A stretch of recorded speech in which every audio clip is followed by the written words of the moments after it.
Alright, this will be the 5.0 video for simplifying radicals. And what makes it a 5.0 is you have a numerator and denominator.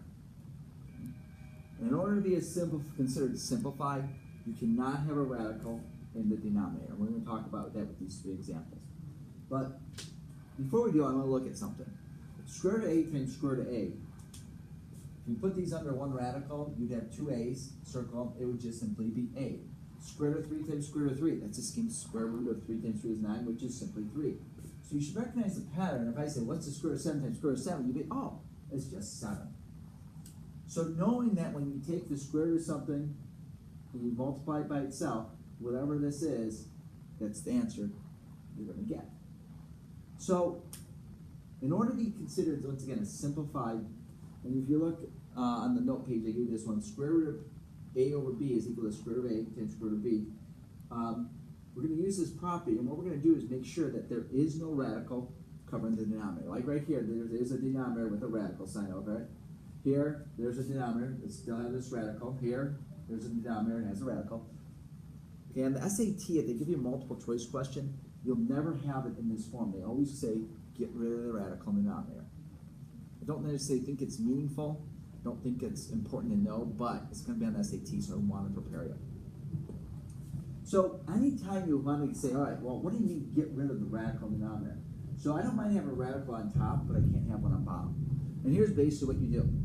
Whatever is on the bottom, you simply would multiply top and bottom, because I can multiply by 1.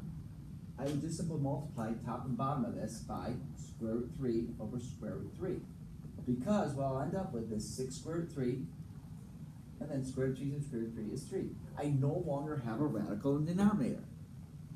So when I do this, 6 divided by 3, I can't simplify this, and this would just simply be 2 square root 3.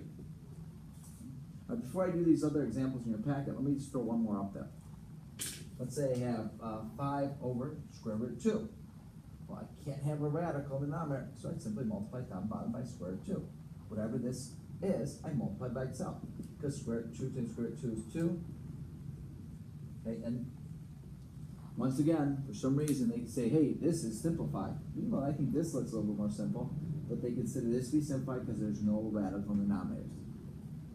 Once again, like I said, if you didn't see this on the SAT, I don't think it's necessarily that important to learn. So, let's look at problems 5 and 6 now in your packet.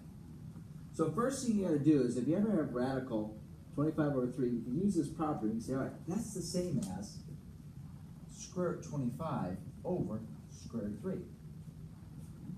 Well, we can simplify these individually. Square root 5 we sort of just know. Square root 5 is 5. 25 is 5. All right. So once we're there, it's like, oh, well, how do we get rid of the radical 3? Okay, multiply top and bottom by square root 3. I get 5 square root 3 over 3. That's simplified. All right, go ahead and pause the video. See if you can do 6 on your own. But once again, sort of split it up, like here. See if this could be simplified, and then get rid of the radical. All right, so first thing you're going to do here, this is the same as square root of 20 over square root of 7.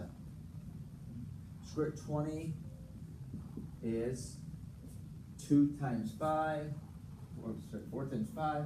This is 2 times 2, so it would be 2 square root of 5 over square root of 7. Am I done simplifying? No, I have the radical in the denominator. And if you didn't finish this problem, but you see, hey, you see the start, go ahead and pause it, finish it. All right, so square root of 7 is the denominator. What I'm going to do is multiply top and bottom by square root of 7. So in here now I have 5 and 7, they're both prime numbers. So I can put 5 times 7 or just 35, but there's nothing that's going to affect the other two. And then square root of 7 times square root of 7 is 7. So there you go. So that's how you get rid of a radical in the denominator. And that'll be the 5.0 question. So, all right, go ahead and you can do the homework problems and look to do set B.